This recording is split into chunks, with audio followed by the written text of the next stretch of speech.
And he did, because he could have easily been like, bye, girls, I'm recording. And instead, he was like, come on in. Yeah. And that changed things. So to Dean, we are eternally grateful.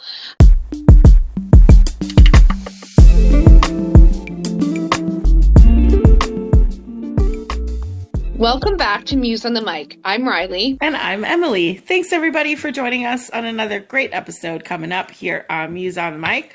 We got a lot for you guys today. We got a hot topic. We got 2 updates. Riley, fill the world in on what we're talking about.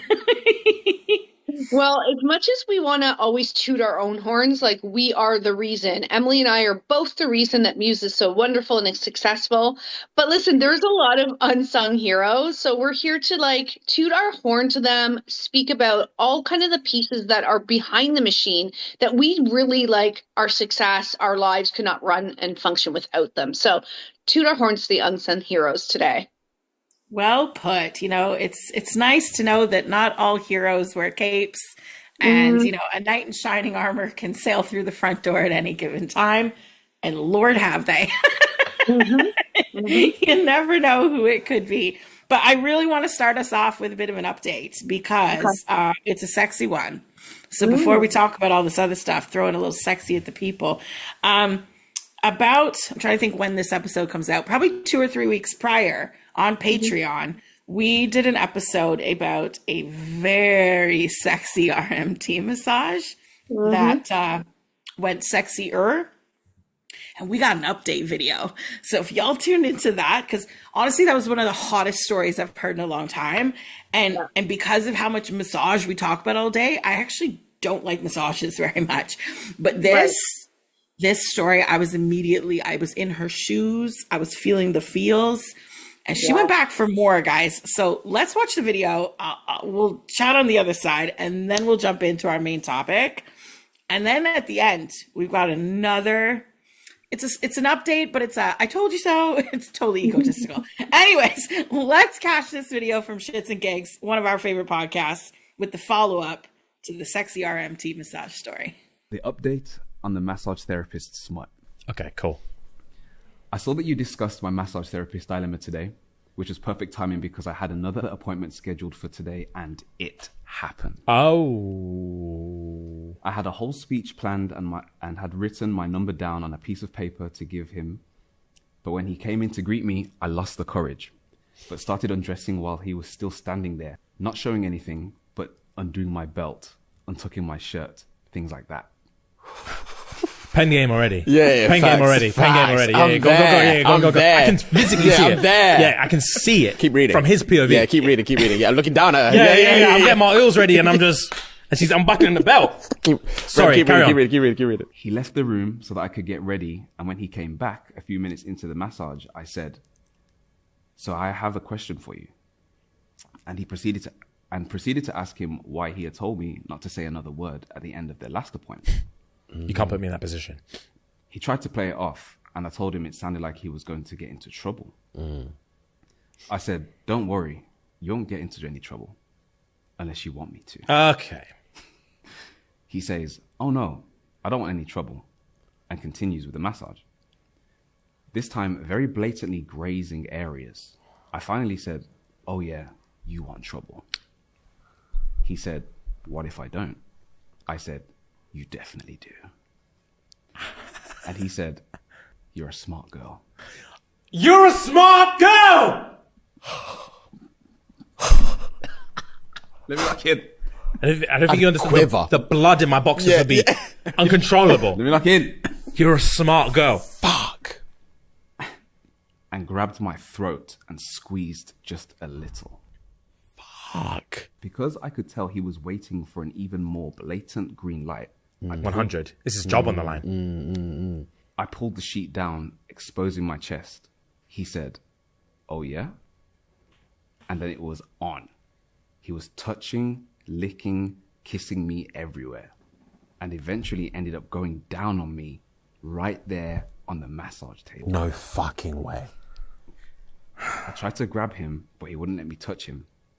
He kept saying, "No, this is for you. Just relax." That's sexy. So sexy. sexy. Whew. At this point, we were like 5 minutes past my appointment time. I bet. The next customer's livid. Yeah, the next customer, it can't believe what's going on. I wouldn't give a fuck.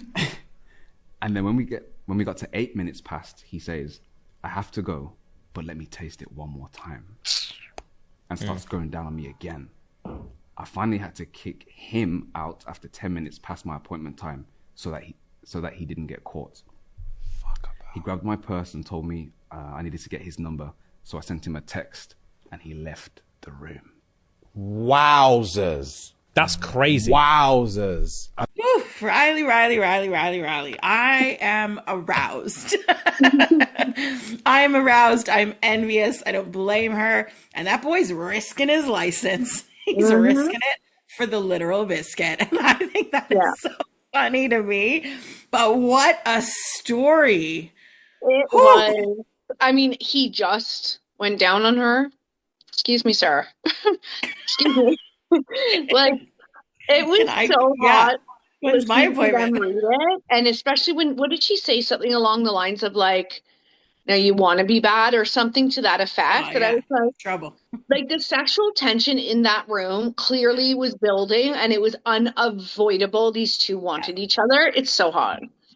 Who doesn't love sexual tension though? Mm-hmm. Ugh. Whether it goes anywhere or not, just like that would make me go to work more often. Like that office affair vibe, or like why she keeps booking these appointments. Like, I guess she doesn't see her old massage therapist anymore. It's just this guy. I don't blame either of them. He broke the rules for good reason. My word. The risks, just risk it all. Anyways, we saw that follow-up. We had to bring it to you guys. If you haven't caught that episode, head on over to Patreon. Make sure you subscribe. $9 a month. There are 5 seasons of content to binge in over there. And it's 2 episodes a week over there because we've got our Sunday night spicy somethings plus our Wednesday episodes that are just not made for here on YouTube. Yep. So that's as much as we can say about the sexy R&T massage. You're going to have to go over to Patreon to see the rest of it. But what a tale indeed. I get why guys go to rub and tugs. Let me just say, if you didn't get it before, you get it now because, whoo, I would work out at a gym if that was the services. I would do a lot of things if that was the payoff and the benefit. Whoo, mercy me. Anyways, right? Exhale. Let's jump in. The pants. So, unsung heroes. Now, I know we have a bit of a list each, but I'm going to start that's kind of from the beginning of Muse, so going back many, many years. And I'm going to jump into Dean Blundell. He's a friend of ours. He has been around for years, and I will say he is an unsung hero because I think this was like definitely season 1, but very beginning, we told the story of when we got all dolled up and we went down to the Edge studio, which was 102.1 The Edge that Dean and Todd used to do together. And we went with kind of a hope and on a whim that these guys would see us and let us in and put us on the radio. And he did, because he could have easily been like, bye girls, I'm recording. And instead he was like, come on in. Yeah. And that changed things. So to Dean, we are eternally grateful. Right? And what a wave that was to ride, because he brought us into the studio. We spoke briefly with them and delivered our cookies. And since then there's been a built-in friendship, mostly between Emily and Dean, but like we have remained friends, and he's come in clutch a few times for us over the years. So I think Dean is one of those unsung heroes. He is unexpectedly. Listen, you can crash my website anytime if that's what it's going to result in. In some respects, listen, we were already on the map in terms of the massage world. Dean put us on the map in terms of the Toronto world. And suddenly we were in the city. We met a lot of even business connections, a lot of cross promo potentials. We even did some advertising with Chorus and 102.1 The Edge themselves. So anytime you little buggers try to mess with our social media, Dean has connections in all of media places. So we're on to you. And he knows the important people to see your IP addresses, so we get to find out where it's coming from. One day we're going to pop the receipts on the pod, I'm telling you. Anyways, Dean is a good friend. Love him or hate him, he's a great guy to us. And he's always coming clutch when we need him. He's one of those phone friends that, like, if we're really in trouble, get me out of jail. Yeah, 100%. Absolutely. You know, that whole era had a bunch of crazy scenarios in terms of our entrepreneurial life and setting up Muse as a business.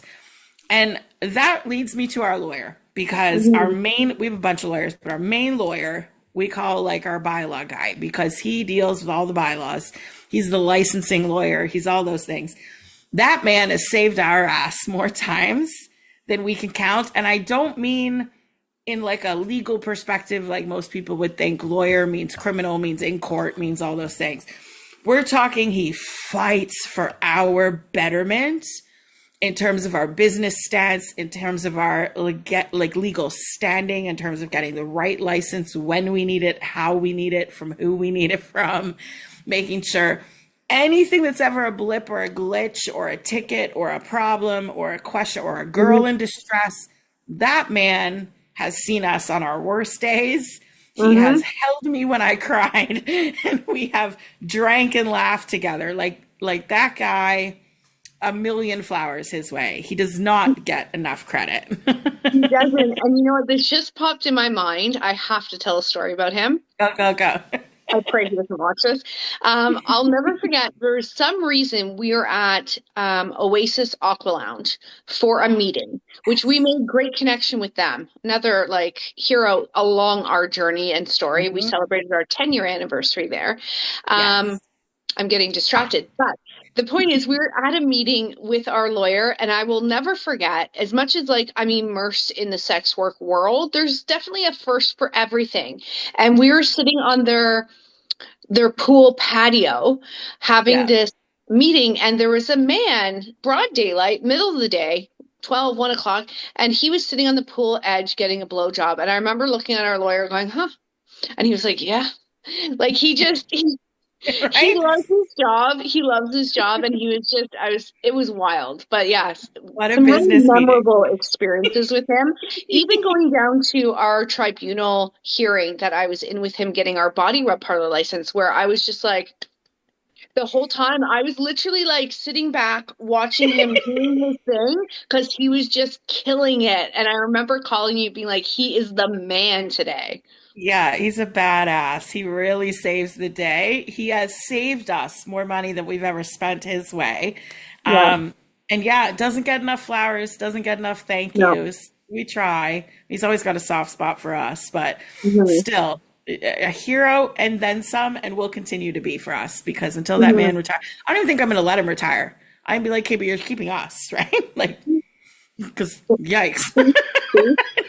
I trust my life with anyone but him.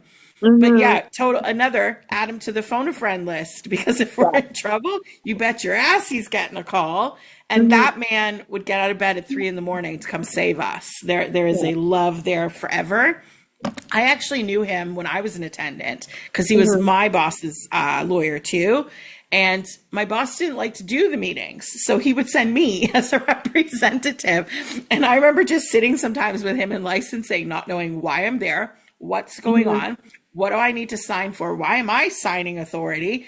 And he didn't really know me very much at that time. And he'd be like, what's your name again? And I'm like, what is happening? But by the time we all kind of established that we were opening a parlor and this is the guy to know, it was immediate love and be unwavering until forever. Love that man. Absolutely. On that note of men that we love, handyman. I love being a handyman. Those boys save us in absolute girl damsel distress all the time. They do. And you know, we've gone through waves of handymen over the years. Yep. I remember most of them. And anytime we're without one, it is always chaos. But right now we're in a good spot with our current handyman, and he is so handy. He'll do anything from fix a computer to a shower to a toilet and change light bulbs. Like, he does all the things, and he comes quickly. Quickly is the key with us. And anytime we can exchange door fees for service, it's kind of our our comfy situation. It's a win-win. Sure. But yeah, having a handyman is so needed in our world because listen, when things break, girls are like, I don't know what to do. Like that's just our common reaction. And especially when managers call us, I'm like, I don't know what to do. Like Right? I'm not a ask a plumber. man. They're coming through the door all day.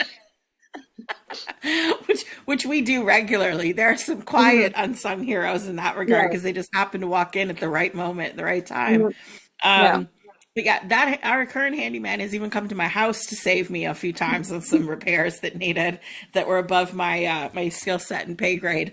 Yeah. And you know what it is with them? It's the rarity of their ability to drop everything in a moment's notice and come our way, because that Yeah. would be unreasonable to expect from most people. But they do. I think they love it when they're there. They get all the attention from the girls. All the girls know them.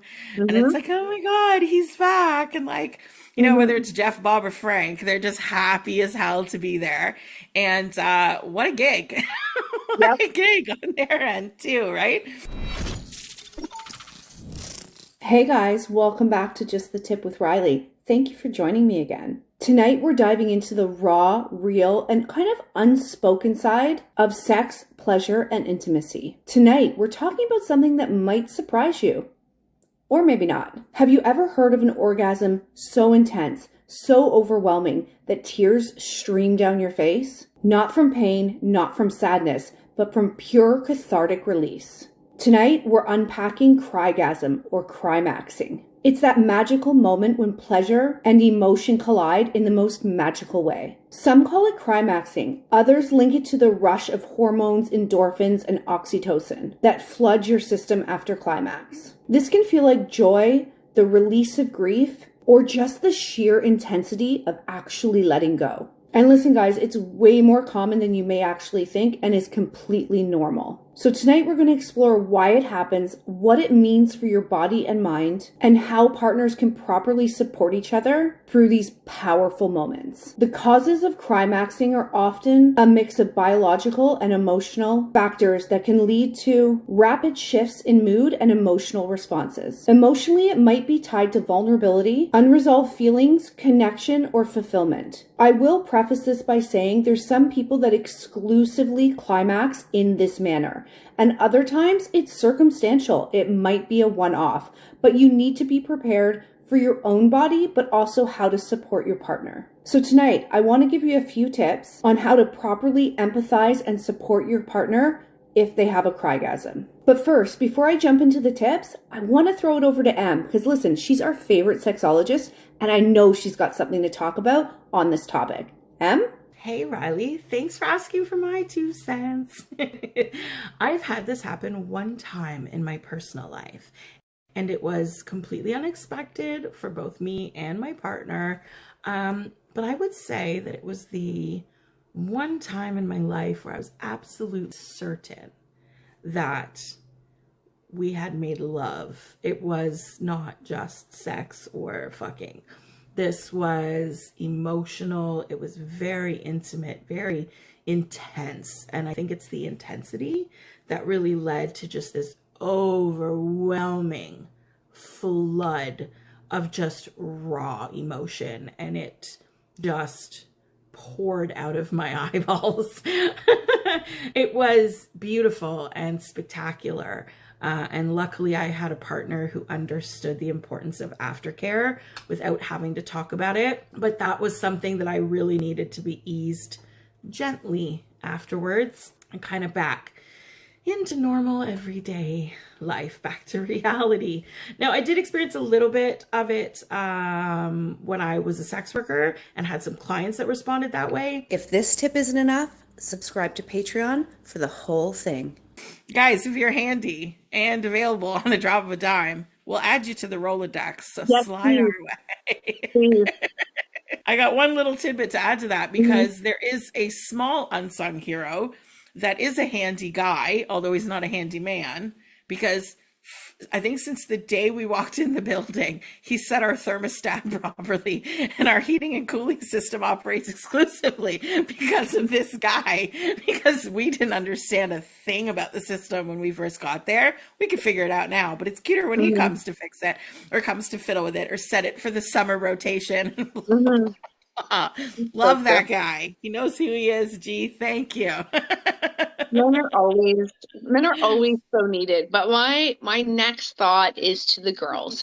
And you know, as viewers, we love our girls and we always like want to kind of pump them up as much as possible. But I'm telling you guys, they are the unsung hero, because any new staff goes through training with either Emily or I, but that never will eliminate those first moment jitters or the question, I'm going into my first centerfold, I'm going into my first mixer. We have a lot of different sessions, most of you know, that we offer at Muse. And one story that came to my mind was a girl that I had trained and I was convinced was going to be the next like hot thing at Muse, because she looked the part. She had a background in corn. So I was like, she's ready. She's going to rock this industry. And so I trained her one day, and she had gone in a few days later for her first shift, which I was not there for. And totally got cold feet. She freaked out. She's like, this job's not for me. I can't do it. And I was so bummed, not just because I thought she was going to be great, but because she had made the investment. She got licensed. She did all the needed things.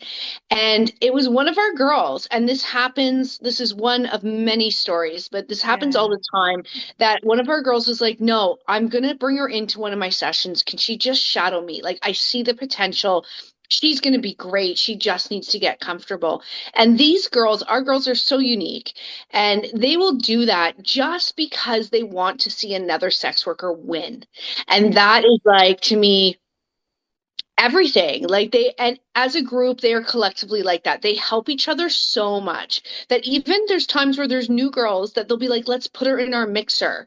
That way she can kind of see our different styles. So as much as we do that initial training, our girls really do take it on as a Muse family to like get her comfy, get her up to speed, and to wow you boys really at the end of the day. Oh, for sure. I love these stories. I love when these moments come where we hear about one of these situations. Because listen, it can be a cutthroat, catty, competitive, vicious industry as a whole. I mean, you're talking about battling over beauty and money, and that can be really, really, right? Like, nobody wants to be in that environment. It's like going back to high school again. And talk about turning a situation into the best possible scenario. After that, the girl that had the cold feet had no more cold feet, and she was like, this is awesome. And like, immediate turnaround. You can't buy or create or script those kind of moments. When they just happen organically like that, puts me all in my feels, makes me, if I was stressed about something before, immediately like I love them again. You got me. I'm back. Let's do it. Muse is the best, right? And I think those moments also come down to our managers. Our managers are constantly unsung heroes. They constantly not just save the day. Sometimes they save someone's ass. Sometimes they save our ass. Sometimes they save a client's ass. It just depends on the scenario. But they will step up to any challenge, and 9 times out of 10, with flying colors, just make magic happen. And it is so great. They are great at conflict resolution. They can come in and diffuse things. They can make people laugh. They're amazing with new girls, getting them comfortable. Like, there are just so many scenarios that we hear about where they go above and beyond for a client. Especially for the boy, especially if it's a newbie and he's really nervous and they've gone out of their way to spend some extra time with him, or come early, come talk with me, we'll have a cup of coffee together, blah, blah, blah. Like, there are just so many moments where they come in with their sweetness. They remember a client's birthday. They, do little things to celebrate. It is just the sweetest little family. It's like sexy camp, and everyone's got team spirit, and it is just the absolute best. So I know some of our managers watch. Thank you, ladies. We don't thank you enough. And even when we do, it's still not enough. Y'all are phenomenal. I think there's a couple other people of authority, which our managers have a ton of authority. But one of our authority or people of authority that we have to talk to often is bylaw officers. And there is one in particular that has been an unsung hero to us so freaking much. He is a dear friend of mine, wasn't upon meeting, have become friends over the years. We both hold each other's secrets pretty good too. Happens to be a handsome feller, and that always works in your favor. But you know what? He has saved our ass with, he's kind of like a journalist that you could talk to off the record. Because you could be like, I got a question. How do you guys actually feel about this? Or what do we need to do to stay on your good side? Or we heard a rumor. Is this true? Like, I don't care what it is. Our lawyer might or might not know the answers. This guy always does. Now, he doesn't work for bylaw enforcement anymore. So you nosy little buggers out there, you won't find him. It's probably not who you think of if you're in the industry. But dear friend, forever a friend, still very connected with the city, although not in that position anymore, and will still take my call in a drop of a hat. Or if you and I have questions, you're like, call so-and-so. And I'm like, oh, good call. And then I get on the phone and get some answers. That guy has also stepped up for us in times where our license was on the line and our legal standing was on the line, and took the stand once or twice on our behalf when it probably shouldn't have, and risked his entire career for it. And that is an unsung hero that doesn't wear a cape and wears a K-Way jacket instead. I just appreciate having that, because listen, it's like having a friend or a neighbor who's a cop. Like, you don't want to deal with cops most of the time, but if you have a question, it's nice to know a nice one that you can just ask instead of having to like find one or wander in the station. They look at you like you have three heads. We can get straight, immediate answers. And that makes our decision making so much easier when we just know the straight up truth. So our lawyer always has to kind of a little bit of both sides, right? Like, he's always got to stay in his, you know, legal standing as a lawyer and all those things. But I love that former bylaw guy is a straight shooter. And if it's something we need to take damn serious, I'd be like, I'm not going to sugarcoat it. This is an issue. Y'all have to deal with this. Or as an industry, y'all have some shit to clean up. Or, you know, at our last meeting, this is what the new focus is. Like, we know ahead of time what the new tone is. And it's really, really, really helpful. It reminds me of a bit of camaraderie that I had when I used to work. And it used to be, I don't know if this still happens, but maybe it was a holistic thing. Anyway, if bylaw or police were out on the prowl doing licensing checks back in my day, parlors would call each other to let each other know they're in the area. And whether you liked them or hated them, it was still this like teamwork thing that everybody did. And having that was helpful because you could plan and prepare yourself.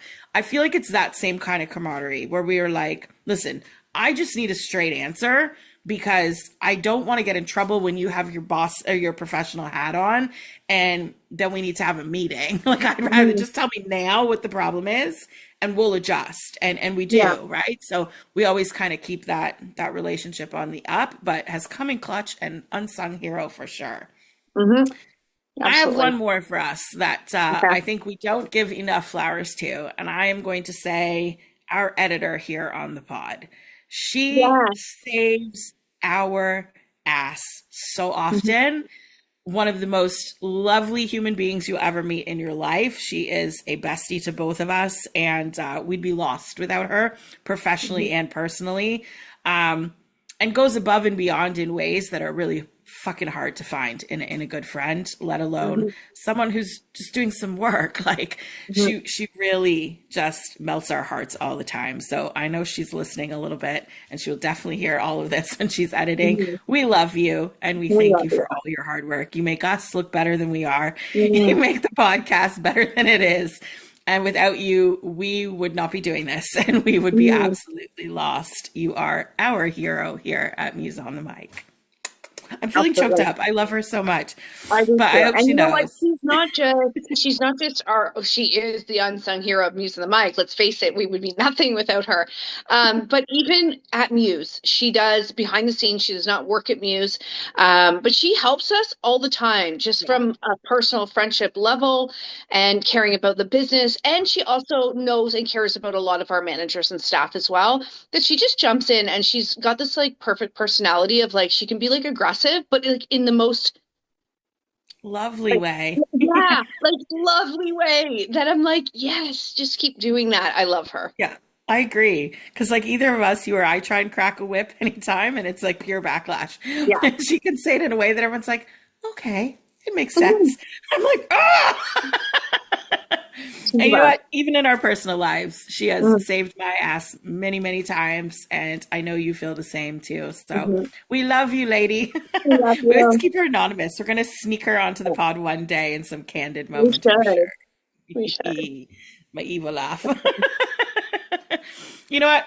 Maybe it's surprising to some. I'm sure to some entrepreneurs, they're like, yep, that tracks. These are the unsung heroes of the day. Our accountant is another. They're just those behind the scenes people that step up, they show out, and they care quite a bit. And that is super hard to find. And we'd be lost without them. The ladies would be like, boys, you wouldn't have as much fun at the parlor if all those wheels suddenly fell off the machine. It would be a nightmare. It wouldn't even be a slow-mo crash. It would be immediate. I can't even think about it. Yeah. So to all of the unsung heroes out there, we love and appreciate you.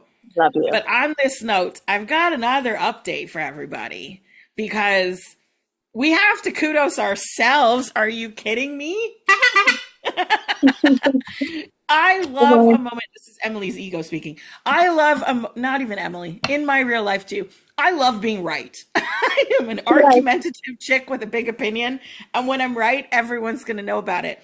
And last season, I think it was midsummer, we did an episode about some of the news at that time coming out about Epstein and Mar-a-Lago, the spa at Trump's little Florida palace or whatever the hell it is. And we made a prediction.